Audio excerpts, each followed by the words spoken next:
কালকে আমরা দেখেছি একটি ভিডিও ভাইরাল হয়েছে। সেই ভিডিওটি সাবেক এমপি, 7 মাসের এমপি, বুয়া এমপি এই নাজাল চৌধুরী আমাদের তারেক রহমানের বিরুদ্ধে কটূক্তি করেছে। আমরা বলতে চাই, কুলাউড়া উপজেলা বিএনপির নেতৃবৃন্দরা, এই নাজাল তুই কোথায় আছিস? তুই নদীর ওই পারে বসে আছিস, তুই ওই পারে বসে আছিস।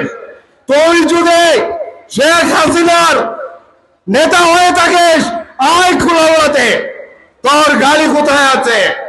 এই কুলাউড়ার প্রশাসনের কাছে আমার প্রশ্ন, তার গাড়ি বার করেন। এই কুলাউড়াতেই তার জীব আছে, যে জীবের দাম 2 কোটি টাকা।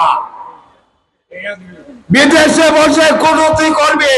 তুই এই মঞ্চে বলেছিলি বিএনপি জামাত নির্বাচনের আয়, আমি নির্বাচিত হব। আমরা সেই নির্বাচন দেখেছি, সেই নির্বাচনে কোনো মানুষ যায় নাই। কথা বলতে ভেবে চিনতে বলিস।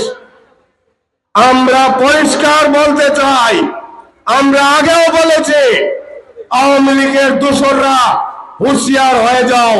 যারা দোষরদের সাথে ছিল তাদেরকে আপনারা ভোট দিয়ে নির্বাচিত করবেন না। আমি সবাইকে ধন্যবাদ জানিয়ে আমি আমার বক্তব্য শেষ করছি। ধন্যবাদ। আসসালামু আলাইকুম।